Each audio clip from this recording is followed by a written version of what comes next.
नमस्कार मित्रांनो. आजकाल खिशात पाकिट असो वा नसो, पण आपला मोबाईल नक्कीच असतो. दुकानातून 10 रुपयांचा चहा प्यायचा असो किंवा 50,000 रुपयांची खरेदी करायची असो, आपण मोबाईल काढतो, QR कोड स्कॅन करतो आणि एका सेकंदात पैसे ट्रान्सफर होतात. याच सुलभतेमुळे भारताची UPI आज जगातील सर्वात शानदार पेमेंट सिस्टीम बनली आहे. आणि याच्या यशाचे सर्वात मोठे कारण हे आहे की ती पूर्णपणे फ्री आहे. पण मित्रांनो, आता एक खूप मोठी बातमी समोर येत आहे. लवकरच UPIच्या माध्यमातून व्यवहार करणे मोफत राहणार नाही अशा चर्चा सुरू झाल्या आहेत. आणि याचे कारण ठरले आहे केंद्र सरकारद्वारे नुकतेच लोकसभेत आणलेले एक नवीन विधेयक.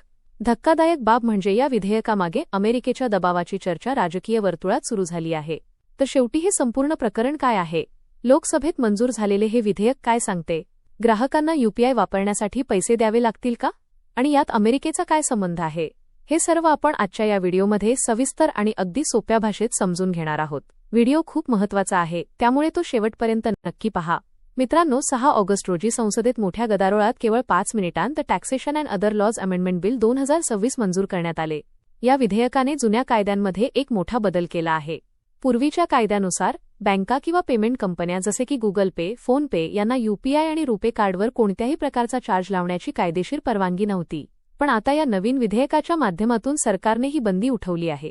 म्हणजेच आता UPI पेमेंटवर चार्ज लावायचा की नाही याचा निर्णय घेण्याचा अधिकार थेट केंद्र सरकारच्या हातात आला आहे. हे चार्जेस समजून घेण्यासाठी तुम्हाला MDR समजून घ्यावा लागेल.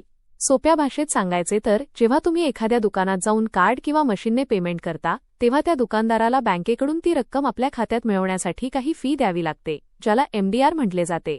उदाहरणार्थ, जर 5,000 रुपयांचे पेमेंट असेल आणि MDR 2% असेल तर दुकानदाराला बँकेला 100 रुपये द्यावे लागतात.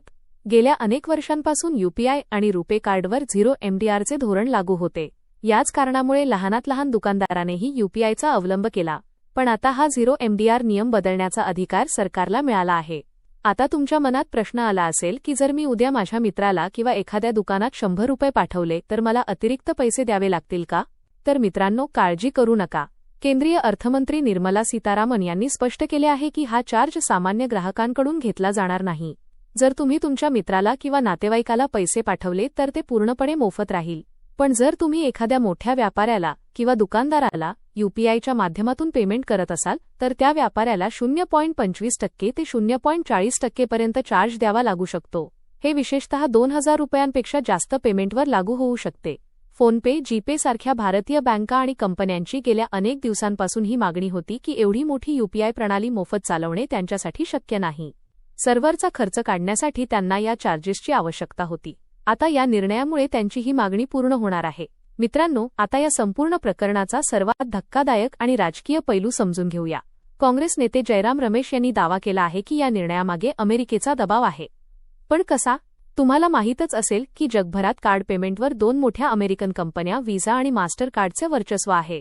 या कंपन्या प्रत्येक व्यवहारावर व्यापाऱ्यांकडून 1.5% ते 3% पर्यंतचा मोठा चार्ज वसूल करतात. पण वर्ष 2016 मध्ये भारतात UPI आले आणि या दोन्ही अमेरिकन कंपन्यांची बाजारपेठ वेगाने खाली आली. लोकांनी कार्डचा वापर सोडून UPIचा वापर सुरू केला, कारण ते पूर्णपणे मोफत होते. आता भारत केवळ आपल्या देशातच नाही तर फ्रान्स, सिंगापूर, UAE आणि मॉरिशस सारख्या देशांमध्येही UPIला प्रोत्साहन देत आहे. अमेरिकेला भीती आहे की जर UPI इतर देशांमध्येही यशस्वी झाले तर व्हिसा आणि मास्टर कार्डची जागतिक मक्तेदारी धोक्यात येईल.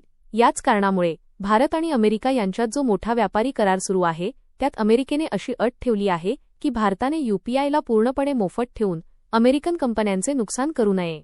आणि याच कारणामुळे भारत सरकार हे नवीन विधेयक घेऊन आली आहे असा दावा अनेक तज्ज्ञ करत आहेत. आता वास्तव्यात काय योग्य आहे आणि काय अयोग्य याचा निर्णय प्रत्येक व्यक्तीने आपल्या समज आणि अभ्यासाच्या आधारावर घेतला पाहिजे. सध्या तरी असे दिसते की जर UPIवर चार्ज लावला गेला तर भारताचे हे तंत्रज्ञान आपल्याच देशात पूर्वीसारखे उपयुक्त राहणार नाही. तर मित्रांनो, सरकारने बँकांच्या सर्व्हरचा खर्च भागवण्यासाठी हा निर्णय घेतला आहे की खरोखरच अमेरिका आणि परदेशी ट्रेड डीलच्या दबावाखाली UPIवर लागू असलेला 0 MDR हटवला जात आहे?